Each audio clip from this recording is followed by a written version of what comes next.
মনের মানুষের এই মুহূর্তে হিডেন ফিলিংস কি ভাবছেন উনি এই মুহূর্তে, চলুন দেখে নিই। তো এই মুহূর্তে যদি আপনারা সেপারেশনে আছেন, তো একটা সেপারেশন, পেন, দূরত্ব, কষ্ট ফিল করছেন উনি। অনেক কিছুই আপনাকে হয়তো উনি কমিটমেন্ট, মিথ্যা কমিটমেন্ট দিয়েছে, সেটা হয়তো আপনার চোখের সামনে উনার আসল রূপটা বেরিয়ে গেছে। তো উনি এই মুহূর্তে লজ্জিত, আপনার সামনে সেই জন্য আসতে পারছেন না, কারণ উনি বুঝতে পেরে গেছেন যে উনি আর মিথ্যা কথা বলে বলে আপনাকে আর নিজের কাছে রাখতে পারবেন না। এই সম্পর্কর কিছু পসিবিলিটি উনি দেখছেন যে হয়তো কখনো ঠিক হয়ে যাবে, হয়তো সব কিছু একদিন না একদিন ঠিক হয়ে যাবে। খুব বেশি রিস্ক মনে হচ্ছে এই মুহূর্তে তার, যে কিভাবে সব কিছু ঠিক হবে, আদৌ ঠিক হবে কি না, না সত্যি করে সব কিছু শেষ হয়ে গেল।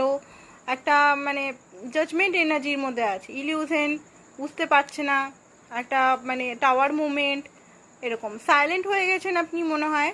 তো সে কারণে কোনো কিছু আপনার খোঁজ পাচ্ছেন না, জানতে পারছেন না আপনার লাইফে কি চলছে, আপনি কেমন আছেন, আপনি কি ভাবছেন এই রিলেশনটা নিয়ে। পুরনো পাস্টের মেমোরি যেগুলো ছিল সেগুলো নিয়েই ওনার মাইন্ডের মধ্যে চলছে বারবার। এইটারই বড় রিডিং দেখার জন্য কালকে অবশ্যই 11টার সময় থাকবেন লাইনে, দেখবেন অবশ্যই। চিন্তা করছে আপনাকে নিয়ে খুব বেশি, অ্যান্ড হতে পারে উনি এই মুহূর্তে একটা ডিভাইন মাস্কুলিন এনার্জিতে আসছেন, ডিস্টর্টেড মাস্কুলিন থেকে ডিভাইন মাস্কুলিনে ট্রান্সফরমেশন হচ্ছে। তো এটাই ছিল ওনার হিডেন থট বা hidden energy. Thank you so much. Personal রিডিংয়ের জন্য অবশ্যই এই সামনে দেওয়ার নাম্বারটাতে যোগাযোগ করুন। পার্সোনাল রিডিং কিন্তু চার্জেবল, ফ্রিতে নয়। Thank you so much.